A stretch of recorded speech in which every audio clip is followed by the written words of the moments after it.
Sir દ્વારા હાર્દિક હાર્દિક હાર્દિક સ્વાગત છે। આપણે આજના લેક્ચરને શરૂ કરીએ કાલના રિવિઝનથી। ગઈકાલે આપણે 12મા ધોરણનું પહેલું ચેપ્ટર ચાલુ કર્યું હતું। પહેલું ચેપ્ટરનું નામ શું હતું? વિદ્યુત ભાર અને વિદ્યુત ક્ષેત્ર। અને ઈ ચેપ્ટરમાંથી આપણે અત્યારે રીકેપ કરવાનું છે કે લાસ્ટ લેક્ચરમાં આપણે શું શું ભણ્યા। એમાંથી એક મુદ્દો ધ્યાન રાખજો, આ મુદ્દો ગઈકાલે નોટ કરાવવાનો રહી ગયો તો બાકી।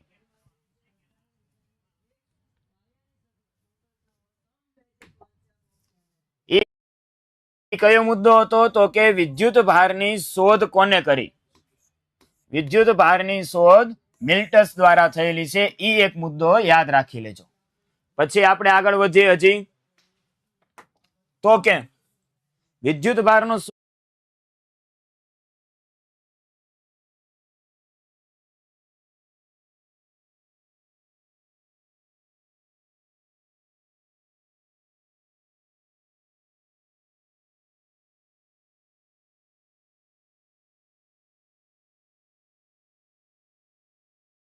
તો ખબર પડી, પરંતુ તેની સાથે સાથે વિદ્યુત ભાર ક્યાંથી ખ્યાલ આવ્યો એ પણ આપણે જોયું હતું ગઈકાલે।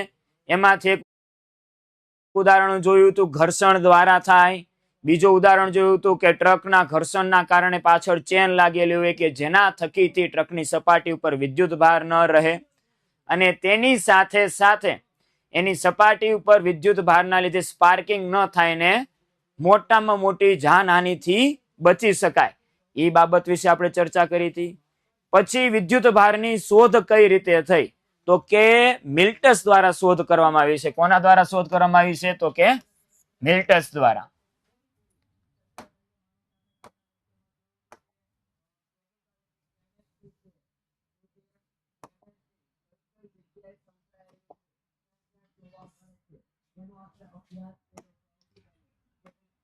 આપણે ગઈકાલનો લેક્ચર જરાક રિવાઇઝ કરી લઈએ।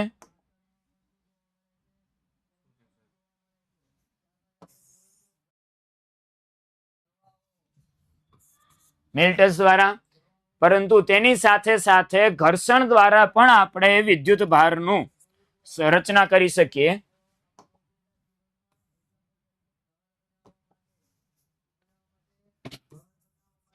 તો કે ઘર્ષણ દ્વારા વિદ્યુત ભારનું સર્જન, એના દ્વારા આપણે બે ઉદાહરણ જોઈ ગયા હતા કે પ્લાસ્ટિકનો સળિયો હતો, પ્લાસ્ટિકના સળિયા ઉપર ઊન અથવા રેશમના કપડા ઉપરથી ઘસવામાં આવે તો પ્લાસ્ટિકના સળિયા ઉપર કેવો વિદ્યુત ભાર આવતો હતો? તો કે એના ઉપર આપણે ધન વિદ્યુત ભાર આવતો હતો, એ પણ જોયું હતું। તેની સાથે સાથે ગ્લાસનો સળિયો અને ઊનનો કાપડ હતું, જોડી કઈ હતી? તો કે ગ્લાસનો સળિયો અને ઊન અથવા રેશમ, એક જોડી આ દર્શાવેલી હતી। અને એની સાથે સાથે બીજું શું હતું? તો કે પ્લાસ્ટિકનો સળિયો અને બિલાડીનું ચામડું। અને ઈ પ્રયોગમાં આપણે શું જોયું હતું કે બે સમાન પ્રકારના પ્લાસ્ટિકના સળિયા હોય તો અપાકર્ષણ બળ અનુભવતા હતા। તેનો મતલબ ત્યાં શું ખ્યાલ આવ્યો હતો કે સજાતીય વિદ્યુત ભાર વચ્ચે અપાકર્ષણ બળ લાગે છે। અને જ્યારે એક પ્લાસ્ટિકનો સળિયો હતો અને બીજો ગ્લાસનો સળિયો હતો, ઈ બંનેને નજીક લાવવામાં આવતા હતા વીજભારિત હોય ત્યારે બંને વચ્ચે કેવું બળ લાગતું હતું? તો કે આકર્ષણ બળ લાગતું હતું। આવી રીતે છૂટા નતા થતા, ભેગા થતા હતા। એનો મતલબ એક ઉપર જે વિદ્યુત ભાર છે તેનાથી જસ્ટ વિપરીત વિદ્યુત ભાર બીજા સળિયા પર હોવો જોઈએ। અને ત્યારે બીજો મુદ્દો ખ્યાલ આવ્યો હતો કે વિજાતીય વિદ્યુત ભાર વચ્ચે કેવું બળ લાગતું હતું? તો કે આકર્ષણ બળ લાગતું હતું। એક આ મુદ્દા વિશે આપણે ભણી ગયા હતા। અને તેની સાથે સાથે આગળ વિદ્યુત ભારની પરખ,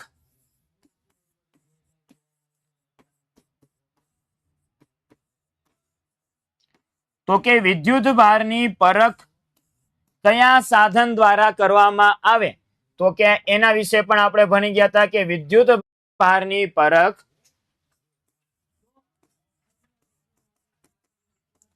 એને ઇલેક્ટ્રોસ્કોપ પણ કહી શકો અથવા સુવર્ણ વરખ વિદ્યુત દર્શક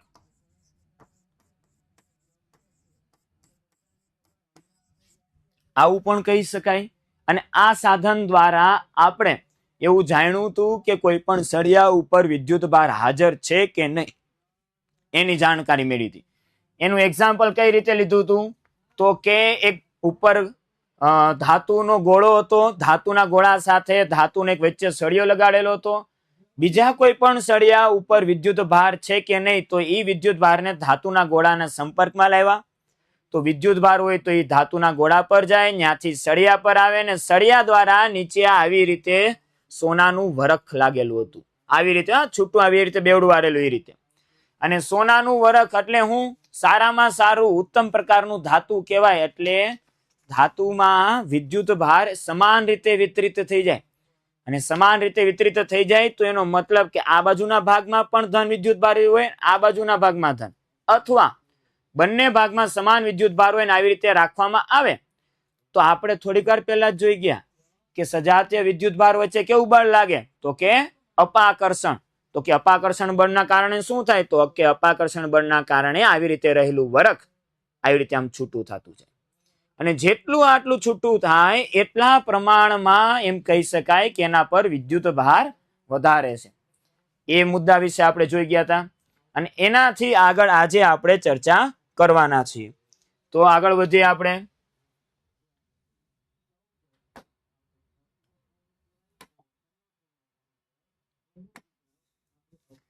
વિદ્યુત ભારના સર્જનની રીત.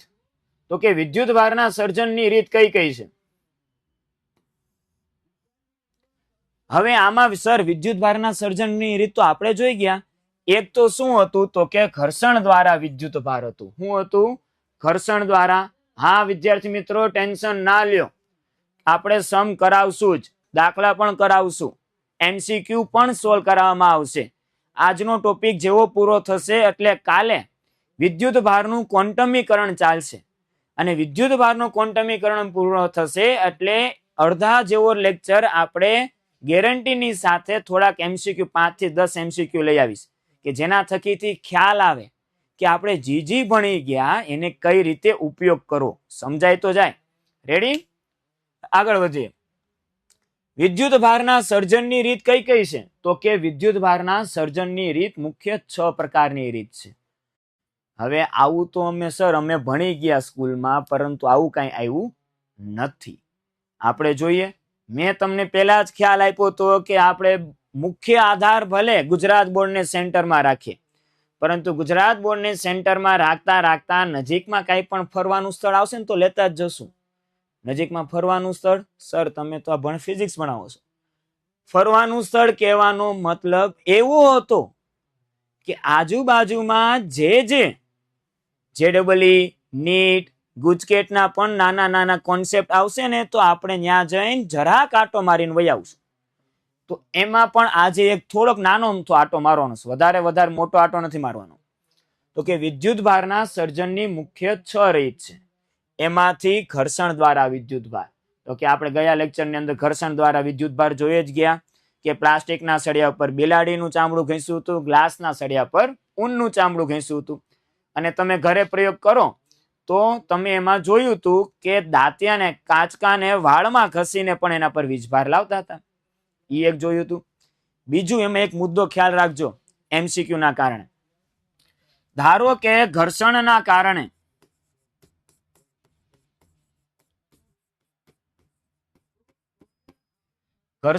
કારણે આ એક પદાર્થ ઋણ વિદ્યુત ભારિત થાય છે અને આ પદાર્થ ધન વિદ્યુત ભારિત થાય છે. એનો મતલબ શું હોય? હવે એક વસ્તુ ધ્યાન રાખજો, જ્યારે કોઈ પણ પદાર્થ વિદ્યુત ભારિત થાય એનો મતલબ શું કે એમાંથી ઇલેક્ટ્રોન દૂર થયા હોવા જોઈએ અથવા ઇલેક્ટ્રોન મેળવેલા હોવા જોઈએ. તો એનો મતલબ કે ઇલેક્ટ્રોન પાસે કેવો વિદ્યુત ભાર છે? જલ્દી કોમેન્ટ કરીને બતાવો તો ખ્યાલ આવે. ઇલેક્ટ્રોન પાસે કેવો વિદ્યુત ભાર હોય? ઋણ હોય કે ધન હોય? જલ્દી કોમેન્ટ વગર જવાબ આપતું જ રહેવાનું, જાગૃત અવસ્થામાં રહેવાનું છે. ફિઝિક્સના લેક્ચરમાં સુવાનું નથી. પેન નોટ અને મેસેજ માટે ટાઈપિંગની સ્પીડ, ત્રણ વસ્તુ સાચું હોવું જોઈએ. સારે હા, ઇલેક્ટ્રોન ઉપર કેવો વિદ્યુત ભાર હોય તો કે ઋણ વિદ્યુત ભાર હોય, અને પ્રોટોન ઉપર ધન વિદ્યુત ભાર. તો કે કોઈ પણ જ્યારે ઋણ વિદ્યુત ભારિત બન્યો છે એનો મતલબ ઋણ વિદ્યુત ભારિત ક્યારે થાય કે જ્યારે તે ઇલેક્ટ્રોન મેળવે. બીજા કોઈ પણ પદાર્થથી ઈ પદાર્થ ઉપરથી ઇલેક્ટ્રોન લઈને પોતાના ઉપર લે એને શું કહેવાય? ઋણ વિદ્યુત ભારિત કહેવાય. અને ધન વિદ્યુત ભારિત ક્યારે બને?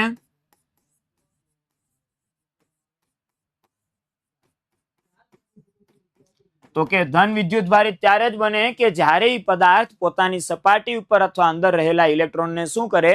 ગુમાવે. તો ઇલેક્ટ્રોન ગુમાવે છે. આ ક્લાસ અહીંયા ધ્યાન હોવું જોઈએ. ક્લાસ આ એક વાત નોટ કરી લેજો કે જ્યારે ઘર્ષણ દ્વારા વિદ્યુત ભારનું સર્જન થાય ત્યારે ઋણ વિદ્યુત ભારિત પદાર્થ ક્યારે બને કે જ્યારે ઇલેક્ટ્રોન મેળવે.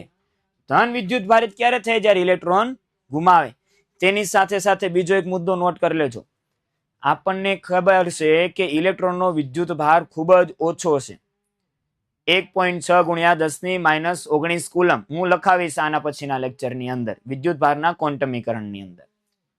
એ ઇલેક્ટ્રોનનું દળ કોઈને ખ્યાલ છે કે નહીં? જલ્દી મને જવાબ આપો.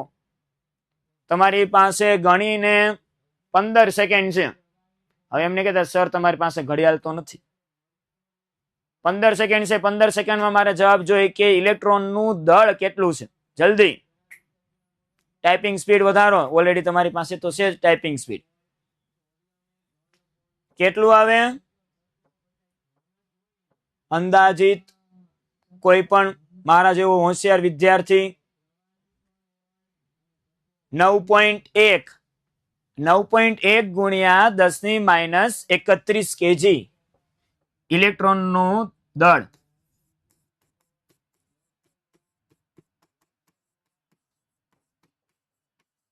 એમ ઈ વડે દર્શાવવું. 9.1 ગુણ્યા 10⁻31 કેજી. 11મા ધોરણમાં ભણી ગયા. જ્યાં સુધી એકમ નહીં દર્શાવો ત્યાં સુધી બધું જ પાણીમાં. ગુડ.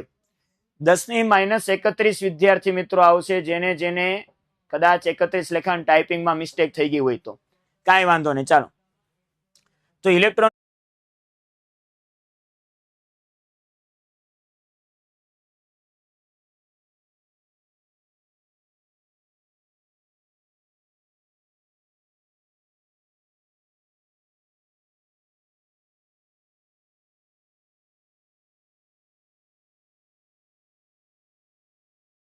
ઇલેક્ટ્રોન આમાં ટ્રાન્સફર થયા છે અને આની પાસેથી ઇલેક્ટ્રોન કેવા થયા છે?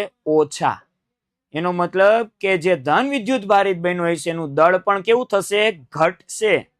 અને જે ઋણ વિદ્યુત ભારિત થયું છે એનું દળ વધશે.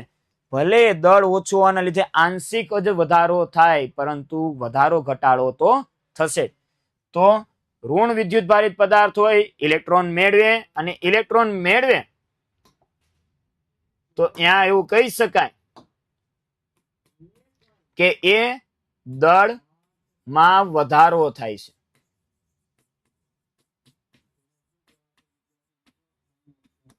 ધન વિદ્યુત ભારિત હોય ઇલેક્ટ્રોન ગુમાવે તો એના દળમાં શું થાય? ઘટાડો થાય છે. આ ક્લાસ અહીંયા આ બંને મુદ્દા નોટ થઈ ગયેલા હોવા જોઈએ. આગળ વધીએ. ચાલો, સંપર્ક દ્વારા વિદ્યુત ભાર. સંપર્ક દ્વારા વિદ્યુત ભાર એટલે કે આ રીત તમારી પાઠ્યપુસ્તકની અંદર આપેલી નથી ડાયરેક્ટલી, પરંતુ ઘણા ખરા આગળ ઉદાહરણના NCERT ના દાખલા છે કે જેમાં આ રીત દ્વારા જ પ્રશ્ન પૂછવામાં આવેલું છે. એટલે આપણે જાણીએ કે સંપર્ક દ્વારા વિદ્યુત ભાર એટલે હું? તો કે ધારો કે એક પદાર્થ ઉપર સુવાહક પદાર્થ, કેવું? સુવાહક પદાર્થ ઉપર વિદ્યુત ભાર છે અને સુવાહક વિદ્યુત પદાર્થ અહીંયા દર્શાવેલો છે કે જેના પર કેવો વિદ્યુત ભાર છે? ઋણ વિદ્યુત ભાર છે. વિદ્યાર્થી મિત્રો, ઈ ઋણ વિદ્યુત ભાર ધરાવતો સળિયો બીજા કાંઈ પણ વીજભાર ન હોય એવો એક ગોળો છે. જેવો ઈ ગોળાના સંપર્કમાં આવશે એટલે ઋણ વિદ્યુત ભાર એનામાં દાખલ થાય કે ન થાય? થાય. કેમ? કારણ કે ઈ સુવાહક પદાર્થ છે. બીજી એક વ્યાખ્યા આપી દઉં કે સુવાહકમાં વિદ્યુત ભારનું સરળતાથી વહન થાય એનું કારણ બતાવું. કારણ માટે થોડુંક હસી મજાક દાંત કાઢવા વાળું કારણ છે. કારણ એટલે યાદ રાખવાની રીત, પરંતુ સમજવાનું છે ખાલી. ધારી લ્યો કે ધારવાનું છે, હકીકતમાં દિલ ઉપર વાત નહીં લઈ લેતા. સુવાહક તે છોકરીયું જેવું કામ છે. સુવાહક પદાર્થ વિદ્યુત ભાર વહનની બાબતમાં છોકરીયું જેવું કામ છે. છોકરીયું જેવું કામ એટલે કે ધારો કે એની એક બેનપણી ફ્રેન્ડ હોય. ફ્રેન્ડ એની ફ્રેન્ડને મળીને કે ભાઈ, ભાઈ એટલે બેન, કે તને આજે એક ટોપ સિક્રેટ વાત કહું છું. આ ટોપ સિક્રેટ વાત તારી અને મારી વચ્ચે છે, બીજા કોઈને ખબર પડવી જોઈએ નહીં. એમ કહીને છોકરીએ વાત કરી દીધી, બધી કરીને ગઈ. પરંતુ જેને વાત કરી છે એની પણ એક બેસ્ટ ફ્રેન્ડ હોય. એ બેસ્ટ ફ્રેન્ડને બોલાવીને કે આજે મારી ફ્રેન્ડ હતી ને એને મને ટોપ સિક્રેટ વાત કીધી છે. આ ટોપ સિક્રેટ વાત તારી અને મારી વચ્ચે હોવી જોઈએ, બીજા કોઈને ખબર પડવી જોઈએ નહીં. એમ કહીને વહી ગઈ. પાછી જેને કીધી એની પણ પાછી બીજી એક બેસ્ટ ફ્રેન્ડ હોય. આ રીતે તમે જોવો ને તો તમારી ઈ વાત એક દ્વારા નહીં, હાલતા ચાલતા બધાને ખબર પડી જશે. તે જ રીતે સુવાહકમાં પણ જેવો સંપર્કમાં આવ્યો અથવા થોડોક પણ વિદ્યુત ભાર નાખ્યો તો થોડોક વિદ્યુત ભાર કરતા એના સપાટી ઉપર બધી રીતે શું થઈ જશે? વિતરણ પામી જશે. કેમ? ક્લાસની અંદર એક જ છોકરીને વાત કરી હતી, બધી છોકરીઓને વાત ખબર પડી જાય, કલાકની અંદર લેક્ચર જેવો પૂરો થાય એ રીતે. એ જ રીતે સળિયો જેવો ગોળાના સંપર્કમાં આવશે તો સળિયા પરથી વિદ્યુત ભાર ગોળા પર જશે. બધો નહીં જાય, પરંતુ એમાં વહન પામશે. પછી જેવો સળિયો દૂર કરશો, સળિયો દૂર કર્યો એટલે પહેલા જ ગોળા પર વિદ્યુત ભાર શૂન્ય હતું, હવે એ શૂન્ય રહેશે નહીં. આ રીતને કઈ રીત કહેવાય? તો કે સંપર્ક દ્વારા રીત કહેવાય. આગળ વધીએ. બે રીત જોઈ ગયા, એક ઘર્ષણ દ્વારા વિદ્યુત ભારની રીત, બીજી સંપર્ક દ્વારા વિદ્યુત ભારની રીત.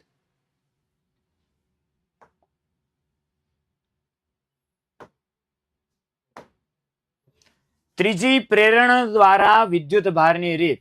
આ રીતને પણ સિલેબસ એનસીઈઆરટી માંથી મુક્ત કરવામાં આવેલી છે, પરંતુ છતાં પણ અમુક અંશે એના એમસીક્યુ પૂછાઈ જાય છે અને એનો ઉપયોગ કરે છે. તો કે આ પ્રેરણ દ્વારા રીતમાં કઈ રીતે હોય? કે પ્રેરણ દ્વારા રીતમાં સંપર્ક થતો નથી.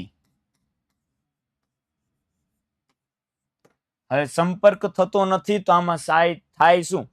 આમાં સંપર્ક ન થાય. આમાં શું થાય કે ધારો કે એક વિદ્યાર્થી અથવા એક છોકરો પૂરેપૂરો બગડેલો છે, પૂરેપૂરો, પરંતુ જેવો એના પિતાજીની હાજરીમાં આવે એટલે શાંતિથી એક જગ્યાએ ખૂણામાં બેસી જાય ને મોઢું બંધ રાખીને બેસે.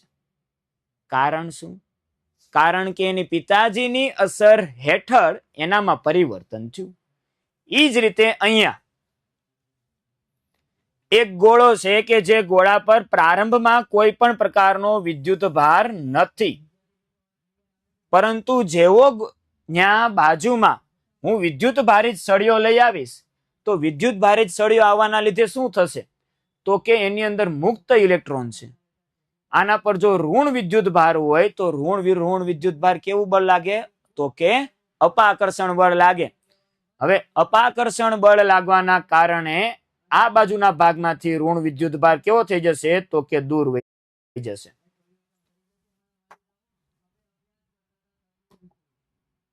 અને ઈ ઋણ વિદ્યુત ભારિત દૂર જઈને સામેની સપાટી પર આવી જશે આ રીતે. હવે ઋણ વિદ્યુત ભાર સામેની સપાટી બાજુ આવી તો પાસેની સપાટી બાજુ કઈ વિદ્યુત ભાર આવી જાય વિદ્યાર્થીઓ? તો કે ધન આવી જાય સર. હવે આ વિદ્યુત ભાર જો ધન આવી ગયો, આ બાજુ કેવો થઈ ગયો? ઋણ થઈ ગયો. હવે આ બાજુથી લઈને હું છેડો ગ્રાઉન્ડ કરી દઉં. તમને ખ્યાલ જ હશે ગ્રાઉન્ડ કરવું એનો મતલબ શું? તો કે ઈ વાયરને ધરતી સાથે જોડવું. અને ધરતી, પૃથ્વી, અર્થ એટલે ધન અને ઋણ વિદ્યુત ભારનું અનંત સ્ત્રોત, કે જેની અંદર ધન વિદ્યુત ભાર પણ ઘણા પ્રકારમાં છે, ઋણ વિદ્યુત ભાર પણ ઘણા પ્રકારમાં છે. અને એનું વિદ્યુત સ્થિતિમાન શું ગણવામાં આવે? શૂન્ય ગણવામાં આવે. તો કે અહીં ઋણ વિદ્યુત ભાર હતો, જમીન સાથે જોડવામાં આવે તો જમીન સાથે જોડવાના લીધે શું થઈ જશે? આ ઋણ વિદ્યુત ભાર ત્યાંથી જઈને નીચે વહી જશે. અને પછી આ વાયરને કાપીને છૂટો કરીને આ સળિયાને જેવો દૂર કરવામાં આવે એટલે આ આખો ધન વિદ્યુત ભાર સપાટી પર વિતરણ પામી જશે. અને આ આખો પ્રારંભમાં જે ગોળો જેના પર વિદ્યુત ભાર પ્રારંભમાં જે શૂન્ય હતું, હવે એ વિદ્યુત ભાર શૂન્ય નથી રહ્યું, હવે એની પાસે ધન વિદ્યુત ભાર આવી ગયું છે. અહીંયા એક વસ્તુ ધ્યાન રાખજો, એક મુદ્દો નોટિસ કર્યો કે ન કર્યો? જો અહીં ઋણ વિદ્યુત ભારનો સળિયો હતો, ઋણ વિદ્યુત ભારના સળિયાની સામે તમને કેવો વિદ્યુત ભાર મળતો હતો? તો કે ધન વિદ્યુત ભાર મળતો હતો. અને જ્યારે આપણે થોડીક વાર પહેલા જ સંપર્ક દ્વારા જે વિદ્યુત ભાર મેળવ્યો હતો, તો સંપર્કમાં સળિયાનો પણ ઋણ વિદ્યુત ભાર હતો, અને જ્યારે ગોળાને છૂટો કર્યો ત્યારે ગોળાનો પણ કેવો વિદ્યુત ભાર હતો? ઋણ. એનો મતલબ કે જો સમાન પ્રકારના વિદ્યુત ભારનું સર્જન કરવું હોય તો કઈ રીત વપરાય? તો કે ત્યાં આપણે સંપર્ક દ્વારા રીત વપરાય. અને અલગ અલગ પ્રકારના વિદ્યુત ભારનું જો સર્જન કરવું હોય વિદ્યાર્થી મિત્રો, તો કઈ રીત વપરાય? તો કે પ્રેરણ દ્વારા વિદ્યુત ભારની રીત વપરાય. મુદ્દો સમજમાં આવ્યો કે ન આવ્યો? જો આવ્યો હોય તો ઓકે અથવા યસ અથવા થમ લખીને જલ્દી મેસેજ કરો તો આગળ વધવાની મને ખ્યાલ આવે. હા કે ના? સર આલ્ફા કણનો વીજભાર કેટલો? તમતારે આલ્ફા કણ બધા આવશે અત્યારે, છતાં પણ કહી દઉં, તમારો પ્રશ્ન આવેલો છે એટલે કે આલ્ફા કણ એટલે પહેલા ઈ ખ્યાલ હોવું જોઈએ તો કે આલ્ફા કણ કહેવાય કોને? તો કે આલ્ફા કણ એટલે શું થાય? તો કે He+2 આયન કહેવાય. He+2 આયન એટલે કે એના પરથી 2 ઇલેક્ટ્રોન બાહ્યતમ કક્ષામાં રહેલા છે એને દૂર કરી દીધા છે. અને બાહ્યતમ કક્ષામાં રહેલા 2 ઇલેક્ટ્રોનને જ્યારે દૂર કરી દેવામાં આવે ત્યારે એના પર +2 2 ઇલેક્ટ્રોન દૂર કર્યા છે તો 2 ઇલેક્ટ્રોનની ગેરહાજરીનો વીજભાર આવશે. એટલે કેટલો આવશે? 2 ગુણ્યા 1.6 ગુણ્યા 10⁻⁻19 કુલમ. એટલે 3.2 ગુણ્યા 10⁻⁻19 કુલમ એ આલ્ફા કણનો વીજભાર થશે. અને બીજું, આલ્ફા કણનો +2 આયન હોય એટલે એનો વિદ્યુત ભાર પણ કેવો હોય છે? તો કે ધન હશે. વધીએ આગળ. ચાલો, 3 રીત જોઈ. પહેલી રીત ઘર્ષણની, બીજી રીત સંપર્કની, ત્રીજી રીત પ્રેરણની, ચોથી રીત રાસાયણિક પ્રક્રિયાઓ દ્વારા, એ કેમિસ્ટ્રીની અંદર આવશે, બેટરી સેલ દ્વારા, ઉષ્મા દ્વારા અને પ્રકાશ દ્વારા. આ બંને રીત બીજા ભાગમાં આવશે ભૌતિક વિજ્ઞાનના, ટૂંકમાં જ આવશે, વધારે વિસ્તાર સહ નહીં આવે. તો અહીંયા આપણે વિદ્યુત ભારના પ્રેરણની રીત પૂર્ણ થાય છે. આગળ વધીએ.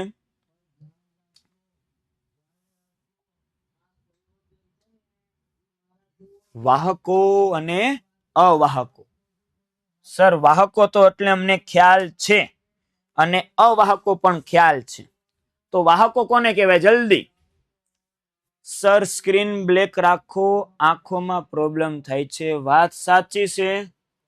આના પછીના લેક્ચરમાં પ્રયત્ન કરશું અથવા હું વાત કરી જોઈશ. આગળ વધીએ. વાહકો અને અવાહકો કોને કહેવાય? જલ્દી જલ્દી જલ્દી જલ્દી જવાબ આવો જોઈએ. વાહકો કોને કહેવાય? આગળ થોડીક વાર પહેલા જોઈ ગયા વાહકોના ગુણધર્મ. ઈ વ્યાખ્યા નથી લખવાની. કાંઈ ને, ચાલો હું કહી દઉં. વાહકો એટલે કે જેમાં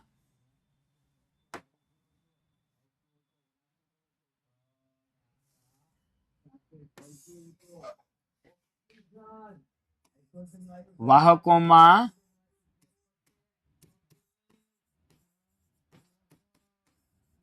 વિદ્યુત ભારનું સરળતાથી વહન થાય એવા પદાર્થોને શું કહેવામાં આવે તો કે વાહકો કહેવામાં આવે અને જેની અંદર વિદ્યુત ભારનું વહન સરળતાથી ન થાય અથવા વિદ્યુત ભારનું વહન ન થઈ શકે તેને શું કહેવામાં આવે અવાહકો કહેવામાં આવે પદાર્થના માત્ર ને માત્ર બે જ પ્રકાર નથી વાહકો અને અવાહકો પદાર્થના મુખ્યત્વે ત્રણ પ્રકાર છે વાહકો અવાહકો અને કોઈને પણ ખ્યાલ હોય તો કોમેન્ટમાં જલ્દી બતાવો મને પણ ખબર પડે કે હું એકલો જ હોશિયાર કે તમે હોશિયાર છો અર્ધવાહકો તો અહીંયા જે ત્રણ પ્રકારો છે ત્રણ પ્રકારમાંથી સર તો અત્યારે ખાલી બે જ પ્રકાર કેમ લીધા વાહકો અને અવાહકો ત્રીજો પ્રકાર ક્યારે ભણાવશો ત્રીજો પ્રકાર 12મા ધોરણના છેલ્લા ચેપ્ટરની અંદર ભણશું અને છેલ્લા ચેપ્ટરનું નામ જ છે અર્ધવાહકો અને સેમિકન્ડક્ટર એના બનેલી લોજિક સર્કિટો અને એમાંથી 4 માર્ક્સનો અથવા 3 માર્ક્સના એક સવાલ 100% ગેરંટી સાથે પરીક્ષામાં પૂછાય જ છે અને અત્યારે પણ હું તમને કહી દઉં કે એની અંદર ફોરવર્ડ બાયસ રિવર્સ બાયસ એક આ છે અને બીજું અર્ધ તરંગ રેક્ટિફાયર અને પૂર્ણ તરંગ રેક્ટિફાયર આ 4 સવાલ ટીક માર્ક કરી લેવાના 4 સવાલ તૈયાર કરીને જવાના અને એમાંથી એક સવાલ પૂછાશે એટલે તમારા 3 માર્ક્સ આવી ગયા હવે બાકીના તમારે 97 માર્ક્સનો વિચાર કરવાનો છે રેડી હવે અત્યારે આગળ વધીએ પદાર્થના 3 પ્રકાર વાહકો અવાહકો અને અર્ધવાહકો વાહકો એટલે કે જેમાં વિદ્યુત ભારનું સરળતાથી વહન થાય અવાહકો એટલે જેની અંદર વિદ્યુત ભારનું વહન ન થઈ શકે અને અર્ધવાહકો કે જે વાહકો અને અવાહકોની વચ્ચેની પરિસ્થિતિમાં આવે વાહકોનું અવરોધ ખૂબ જ ઓછો હોય કેવો હોય ખૂબ જ ઓછો ઓબ્વિયસલી કે સિમ્પલ વાત છે કે જેનો અવરોધ ઓછો હોય તો ઓછો અવરોધ હોવાના લીધે જ વિદ્યુત ભારનું સરળતાથી વહન થઈ શકવાનું છે જો અવરોધ વધારે હોય તો થોડોક વિદ્યુત ભારનું વહન થશે એટલે અહીંયા અવરોધ એક મિનિટ અહીંયા અવરોધ લખી નાખો એટલે તમને ખ્યાલ આવે અવરોધ ખૂબ જ ઓછો હોય છે અને એની સાપેક્ષમાં અવાહકોનો અવરોધ તો કે ખૂબ જ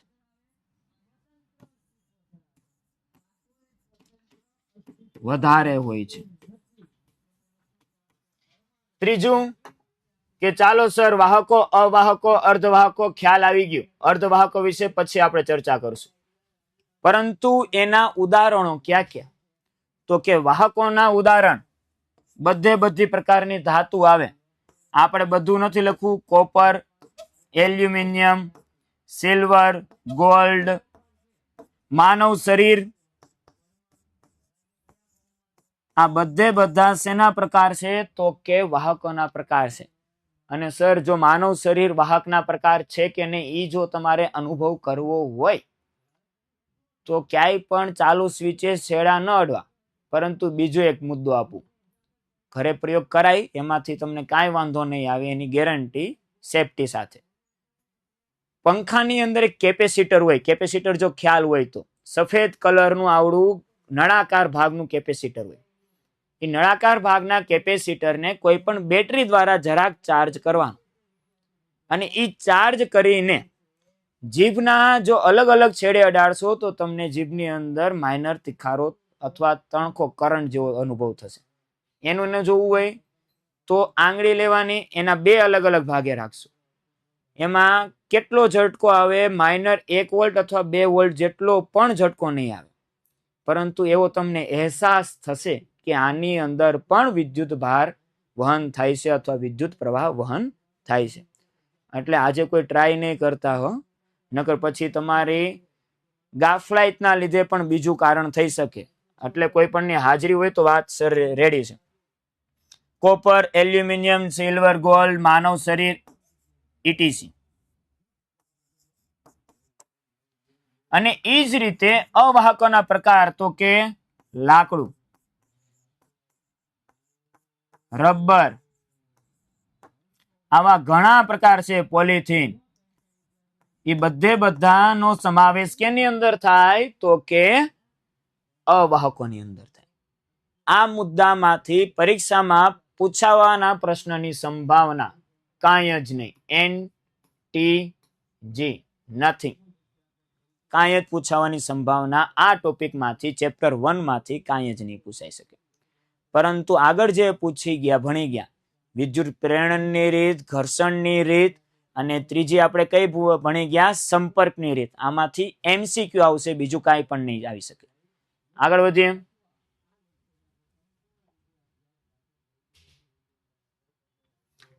વિદ્યુત ભારના મૂળભૂત ગુણધર્મો યાદ હોય તો ગઈકાલના લેક્ચરની અંદર મેં કીધેલું હતું. શું કીધેલું હતું? કે આ પ્રશ્ન IMP પ્રશ્ન છે. કેવો પ્રશ્ન છે? IMP, કે જેને આપણે ઈમાનદારીથી તૈયાર કરવાનો. થિયરી માટે આ પ્રશ્ન 2 માર્ક્સ.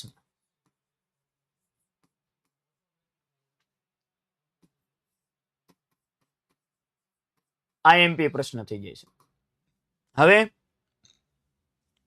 આ પ્રશ્નની ખાસિયત એ છે કે વિદ્યુત ભારના જે ગુણધર્મો પૂછેલા છે ને, 4 ગુણધર્મો છે. જો 2 માર્કમાં એમ જ પૂછે કે વિદ્યુત ભારના ગુણધર્મો જણાવો, તો એ 4 ની હેડિંગ લાઈન લખી નાખવાની. તો કે વિદ્યુત ભારનો સરળતાથી સરવાળો થાય.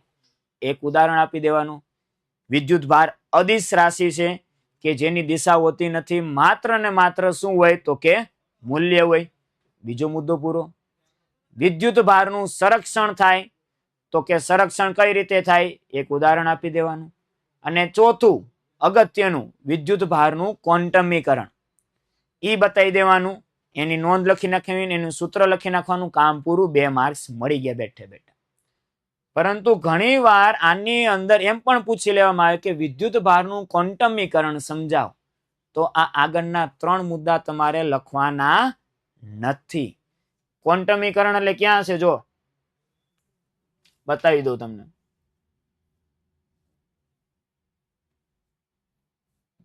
આમાં સ્લાઇડમાં એડ કરવાની બાકી છે. તો કે વિદ્યુત ભારનો સરવાળો, બીજું વિદ્યુત ભાર અદિશ રાશિ છે. કેવી રાશિ છે? અદિશ. અને ત્રીજું વિદ્યુત ભારનું સંરક્ષણ થાય છે. ચોથું આમાં ઈ આજના લેક્ચરમાં આપણે નહીં કરી શકીએ, ઈ આના પછીના લેક્ચરમાં થશે, કારણ કે ટોપિક લાંબો છે. એને લગતા MCQ પણ આવે છે.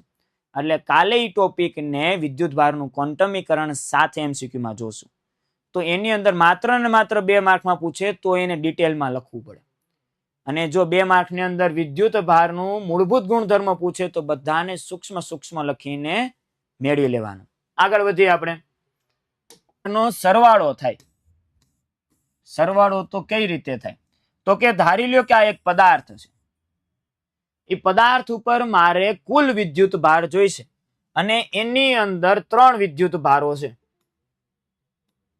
એક ઉપર +2 કુલમ, બીજા ઉપર +3 કુલમ, અને ત્રીજા ઉપર -1 કુલમ. તો કે કઈ રીતે એનો સરવાળો થઈ શકે? સામાન્ય રીતે આપણે સરવાળો શું કરીએ? 2 + 3 5. 5 માંથી 1 જાય તો 4. તો આનો કુલ વિદ્યુત ભાર કેટલો મળી ગયો?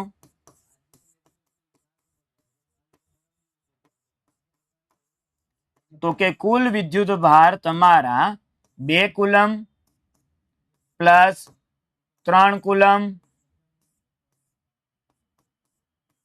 +-1 કુલમ. તો કેટલો મળી જશે? તો કે +4 કુલમ. આ સરળતાથી રીત થઈ ગઈ. તો કે સર આ ગુણધર્મ દર્શાવવાની જરૂર શું હતી? તો કે ગુણધર્મ દર્શાવવાની જરૂર એટલી હતી કે 11મા ધોરણની અંદર તમે સદિશ સરવાળાની રીત ભણી ગયા છો. કોઈને યાદ છે કે સદિશ સરવાળાની રીત કઈ કઈ ભણી ગયા હતા? જલ્દી. 1 મિનિટનો પણ ટાઈમ નથી. જલ્દી જલ્દી બતાવો કઈ કઈ રીત હતી. આપણે 2 રીત ભણી ગયા હતા. જલ્દી કોઈ જાગે છે કે મારી જેમ સુઈ ગયા છો? હા કે ના? અને એક વસ્તુ હંમેશા ધ્યાન રાખવાની, કઈ ભૌતિક વિજ્ઞાન ભણવા બેસો ને એટલે સાથે સાથે તમારે પાણીની બોટલ હારે રાખવાની. સર ભૌતિક વિજ્ઞાન અને પાણીની બોટલ ને શું લેવા દેવા? અરે તમારે ભૌતિક વિજ્ઞાનમાં ઘણા ખરા એવા કોન્સેપ્ટ આવશે કે જે દવાની જેમ પીવા પડશે. દવાની જેમ પીવા માટે તમે યાદ હોય તો દવાને મોઢામાં મૂકો ને પછી પાણીનો ઘૂંટડાને સાથે ઉતારો. તો એ જ રીતે એવા કોન્સેપ્ટો પાણીના ઘૂંટડા સાથે ઉતારવાના છે. અને દર 10 થી 15 મિનિટે એક એક ઘૂંટડો પીતો રહેવો, જેના થકીથી મગજ શાંત થઈને નિંદર આમનો આવી જાય. એટલે એનાથી બચવા માટે પાણીની બોટલ સાથે રાખવી, સતત એનું પાન પણ કરતું રહેવું, જેનાથી નિંદર પણ ઓછી આવશે. એક જ ભૌતિક વિજ્ઞાનના લેક્ચર માટે નહીં, દરેકે દરેક જ્યારે તમે વાંચવા બેસો ને ત્યારે પણ ગરમ પાણી અથવા સાદા પાણીની બોટલ સાથે રાખવી જ. આગળ વધીએ. શું પ્રશ્ન પૂછ્યો તો કે તમારે સદિશ સરવાળાની રીત જોઈ ગયા હતા? હા, બે પ્રકારની રીત જોઈ ગયા હતા. એક તો ત્રિકોણની રીત અને બીજું સમાંતર બાજુ ચતુષ્કોણની રીત. હવે સમાંતર બાજુ ચતુષ્કોણની ને ત્રિકોણની રીતમાં તમે જોઈ ગયા હતા કે ડાયરેક્ટલી એનો સીધો સરવાળો કરી શકતા નહોતા. એના માટે દિશાની જરૂર હતી. પરંતુ અહીં વિદ્યુત ભાર કેવી રાશિ છે? તો કે વિદ્યુત ભાર અદિશ રાશિ છે. અને અદિશ રાશિ હોવાના લીધેથી એની પાસે દિશા નથી. અને જો એની પાસે દિશા ન હોય તો એનો તમે સીધી રીતે બેઝિક સરવાળો કરી શકો આ રીતે. રેડી? આ એની એક લાક્ષણિકતા થઈ ગઈ. બીજી લાક્ષણિકતા જે આપણે સાથે સાથે અત્યારે જોઈ જ ગયા છીએ કે બીજી લાક્ષણિકતા એની અદિશ રાશિ છે.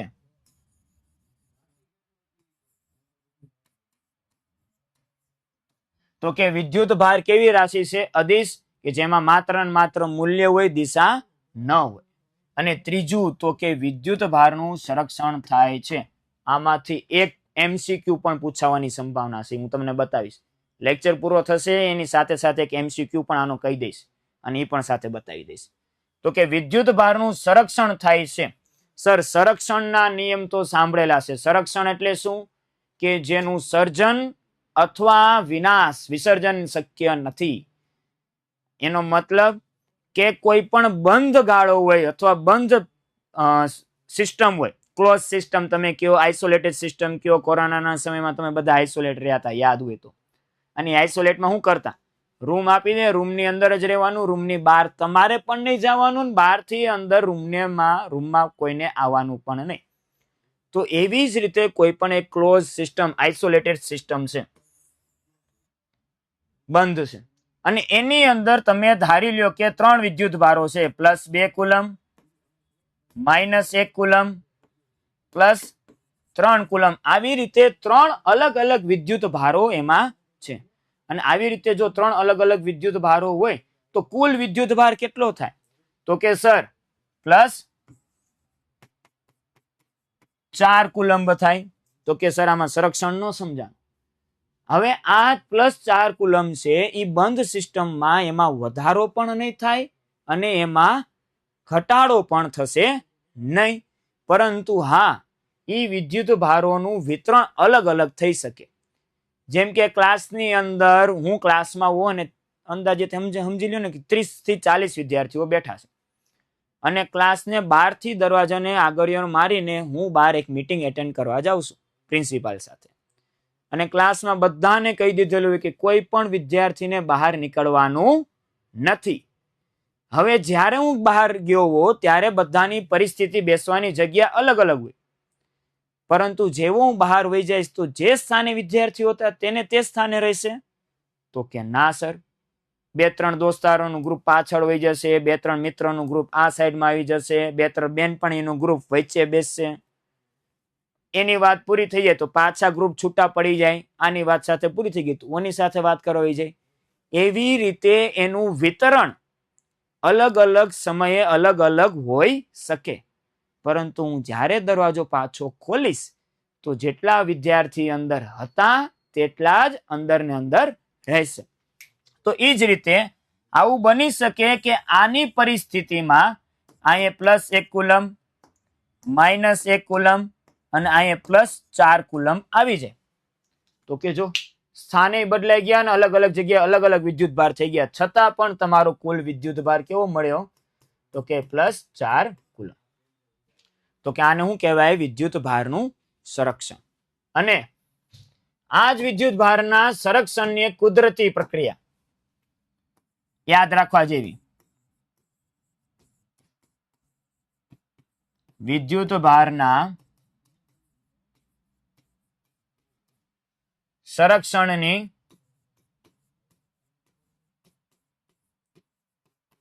કુદરતી પ્રક્રિયા ઈ કઈ? તો કે આકાશમાં જ્યારે વીજળી પડે ને તો એ વીજળીના આધારે પણ ઘણા ખરા અણુઓ, પરમાણુઓ છૂટા છૂટા વિભાજિત થઈ જાય, એનું આયોનાઇઝેશન થઈ જાય. તો કે એમાંથી પણ તમારો ન્યુટ્રોન, ઈ ન્યુટ્રોનના બે ભાગ પડીને પ્રોટોન અને ઇલેક્ટ્રોન બની જાય છે. અને અહીંયા જોવો કે જ્યારે ન્યુટ્રોન છે તો એના પર વિદ્યુત ભાર કુલ કેટલો છે? તો કે એના પર વિદ્યુત ભાર સર 0 છે. પ્રોટોન ઉપર કેવો વિદ્યુત ભાર છે? તો કે સર પ્રોટોન ઉપર વિદ્યુત ભાર +E જેટલો છે. અને ઇલેક્ટ્રોન ઉપર કેટલો વિદ્યુત ભાર છે? તો કે સર ઇલેક્ટ્રોન ઉપર વિદ્યુત ભાર -E જેટલો છે. પ્રારંભમાં 0 હતો, પછી +E ને -E થઈ ગયા, પરંતુ આનો કુલ વિદ્યુત ભાર પાછો જોવો તો કે એનો કુલ વિદ્યુત ભાર પાછો ને પાછો કેવો થઈ ગયો? 0 થઈ ગયો. તો કે આ પ્રક્રિયા વિદ્યુત ભારના સંરક્ષણની પ્રક્રિયા તમને સાબિત કરાવે છે. MCQ માં એવો પ્રશ્ન પૂછી શકે કે નીચે દર્શાવેલા 4 ઓપ્શનમાં દર્શાવેલી પ્રક્રિયામાંથી કઈ પ્રક્રિયા વિદ્યુત ભારના સંરક્ષણની પ્રક્રિયા દર્શાવે છે? તો કે આ પ્રક્રિયા એમાંથી IMP પ્રક્રિયા છે. સમજણમાં આવી ગયા? અને ત્રીજો મુદ્દો હતો આપણે વિદ્યુત ભારનું ક્વોન્ટમીકરણ. ઈ ક્વોન્ટમીકરણ આપણે નેક્સ્ટ લેક્ચરમાં જોશું. અત્યારે આપણે સ્પીડમાં 2 મિનિટ રિવિઝન કરી લઈએ. 2 મિનિટમાં રિવિઝનની અંદર આજની જે 45 થી 40 મિનિટની લેક્ચરની અંદર